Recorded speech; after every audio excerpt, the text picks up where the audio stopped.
be back in the morning when the sun starts to rise. So mama, don't stress your mind.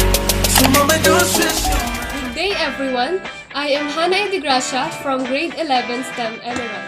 Our task in oral communication for today is to make a vlog about communication breakdown. So I will discuss to you first the definition of communication breakdown, second, what are the causes of communication breakdown, and lastly, why does breakdown of communication occur? We all know that communication is very important in our daily life, but we have also a communication breakdown that can affect our communication to others. For you to have a better understanding, I will be presenting the definition of communication breakdown. So I will be back. Communication breakdown is defined as the failure to exchange information resulting in a lack of communication. These are the examples of communication breakdown. This picture emphasizes the internal noises that is confrontation with a friend, while this picture emphasizes the physical barriers that is people talking too loud. I'm back! So to answer the second question, that is the causes of communication breakdown, it includes the barriers to communication. The first one is physical barriers. The second one is the psychological barriers. Third is cultural barriers. And lastly, the linguistic barriers. Under of the physical barriers is the external noises, internal noises, and lastly, the semantic noises. These are the examples of communication barriers. As you can see in the picture, it highlights the barriers to effective communication. That is language, noise, distractions, put-downs, lack of interest, disability, discomfort with the topic, distance, too many questions, other people, and time. Physical barriers are often due to the nature of the environment.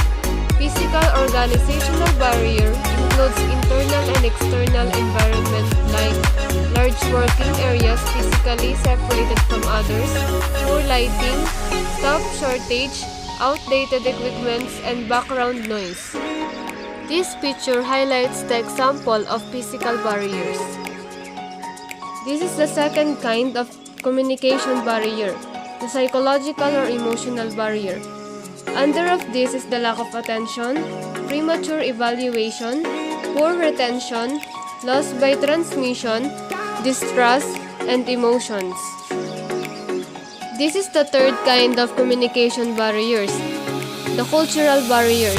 It pertains to communication problems that are encountered by people regarding to their intrinsic values, beliefs, and traditions in conflict with others.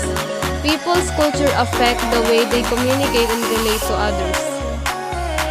This is the example of cultural barriers that includes different beliefs, traditions and customs, manners of dressing and speaking. The last kind of communication barrier is the linguistic barriers.